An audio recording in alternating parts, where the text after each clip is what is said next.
The reason we haven't won the game is because of the way we started it. We looked extremely leggy, tired. I've said a few choice words at half time because I just thought it was more effort than actual quality on the football. I just thought we was all over the place, if I'm being completely honest. But in defence of them boys, that 11 that we had was the senior boys available to play. Tom Bearwish obviously did great the other night. He was obviously the next one. But Boise was out, Wince was out, Raider was out, Jack McKnight was out. Ty and Ren's literally trained. Well, Ty trained yesterday. Ren's hasn't even trained. So them 11-foot boys, I couldn't have asked anything more from them. After the first 15-20 minutes, the rest of the game, they was a better team, no doubt about it. Yeah, and those chances in the second half, you must be feeling a bit frustrated that none of them went in, really. Yeah, look, it's football, Willow's missed a penalty.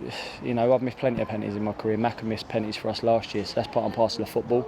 If you hit the target and the keeper makes a save, then that's the way it goes, Then the next one, we done great down the left, got cut back to Smarty, and pretty much the only place he couldn't hit it to not score was where it was. So, but as frustrated as I was, and probably some of the fans was at that point, they didn't sulk, they didn't feel sorry for themselves. They kept going and going and going, and then it ended up with a great corner in from Payne, a great delivery.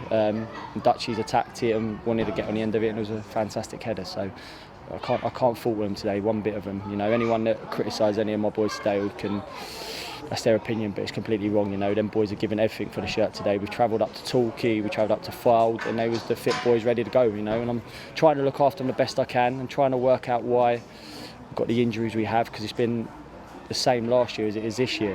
Getting to in and around this period, I think it's just through weight of games and a smaller squad. But we're going to try and look at how we can try and maybe make that happen. Some of it's just football when it happens, but the more quicker we can get as many of our other boys back fit to help everyone else, it'll be better for everyone.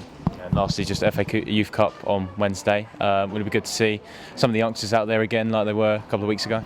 Yeah, look, the youngsters doing great. Tom come on and scored the other night, and it was great technique, a little half volley, it dropped him on the edge of the box. That could have flown in the roof of the net. And there's some real good young boys coming through the system. The club have worked hard in the last couple of years, and that's credit to Tom, Kenny and all the people at the club, as well as Jason, who's coming as my assistant. He's the head of youth now with Luke Hardy and Tom and Brooksy. Them boys are working hard with them every single day, and I hope they have a good cup run. I hope we have a good cup run in the first team, and I hope them boys do as well, because they're training hard.